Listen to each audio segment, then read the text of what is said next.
So this is where I've got up to and probably got stuck. That bearing needs to come out the back of the shaft, and this is quite long, and I can't see how you can get a bearing puller on there. I've done something wrong here. I've pulled the bearing in slightly because there was a groove there before, so I don't know what I've done there, but there should be a groove on the top here where a circlip was mounted. That was on there in a groove, which you might have had to use to pull it out. I was pulling out the carrier here in the middle, and I was just wiggling it and moving it, and that was a silly mistake, and somehow I pulled this in. I don't know what I've done. So it means that the bearing puller would have to go on this inside race, and that looks extremely tricky.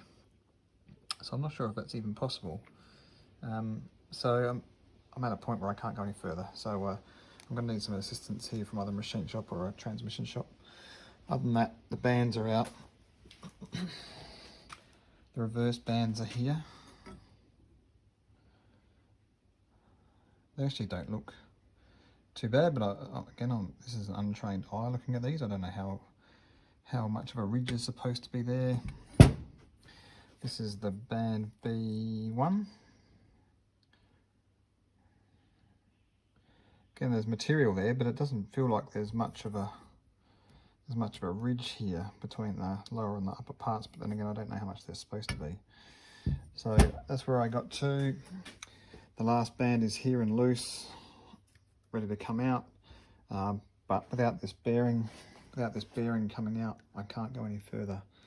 The last part was to pull the Allen keys out of this bearing carrier in the center, and the whole drum would have come out. So I'm stuck. Got close though. So I've managed to get the cover off from the band pistons. The cover sits over here. Sorry, the cover's now in the box there.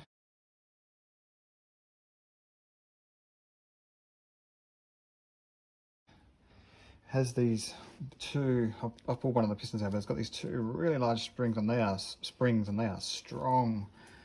So I jerry-rigged a little contraption here, which sort of half mimics the official tool, just to push down on it as you're releasing the spring tension, because they are very strong. See, this is aluminium, so it's fairly soft, but it ate into it because it was so strong. I imagine getting this back in is going to be a bit of a feat.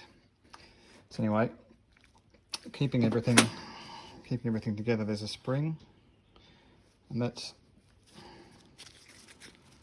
a very powerful spring. So just keep that in mind if you're ever taking that off. And then there's the piston here. Now that piston is acting on the rear band here. So if I try to take it out, comes out, and there's a ring around here, just like a piston ring inside the engine, which is sort of holding it together. There's the ring. There's the ring there.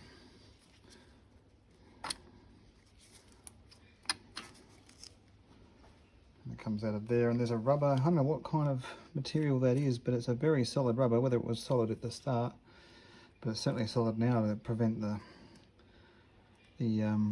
fluid from coming back through. And it's pressurized to push off, and that's the trouble I'm having with the other one. I suspect it's that washer's probably leaking because I'm not getting the band to push back, and therefore it's hanging up. The band is being forced to stay on in my other gearbox. It's being forced to stay on like that, and that's what's causing the color of the drum to change so much, why it's so blue, because it's been so hot. So I'm just wondering if in my other gearbox, if these have failed and the pressure just leaks back out and it doesn't hold it off. Something like that. Okay, so this was a leap of faith. This bearing on the back of the output shaft, the only way you can get it out, unless you've got some very expensive tools, is to just drill into and remove the bearing race, just enough that you can fit a puller in there. And the puller is a specific type for these deep groove bearings. and it acts on the end of the shaft here and pulls the bearing back. Now, drilling into that thing was a bit nerve-wracking. There's a couple of shims on there, but when you actually take it out, eventually get it out, I don't know if you can quite see that, but it's just an FAG bearing or an SKG bearing. It's a bog stock 6207N, and N is for the groove in the top. But it's an off-the-shelf bearing, so I've already ordered one. They're about $30, so not too scary in the end. The only bit is there's obviously there's some swarf that comes off that, and I've probably now got it in the gearbox, so maybe I've not sure, but there would have been a little bit go down into here, I am sure of that. So we're about to pull this out and clean it. Actually, you can see a bit there. So there's some cleaning up to do, that is for sure. Okay, so here are the three bands, brake bands themselves. So this is reverse. It's got a pin on either side. I don't, obviously not being an expert, they don't seem to have any significantly worn pieces. The ridge in between the shape is quite deep on the reverse. Not as pronounced on gears 1 and 2, but I can't see where there's anything broken on there. And then likewise with 3rd and 4th, there's a pronounced ridge there, so it hasn't worn out, that is for sure. And I might just take this somewhere to get an expert just to cast an eye over it. And if they're any good, if they're actually in decent condition, maybe just leave them. But we'll see how we go. There's the pin that you can buy in variable lengths to adjust the tension on the brake band. Mine seem to be quite worn, so the only way I'd get away with it is buying a pin that's slightly longer. And there's only 1 or 2 mil difference in the bands in the pins you can buy. And I think I would need to buy the maximum one, whether they're even still available.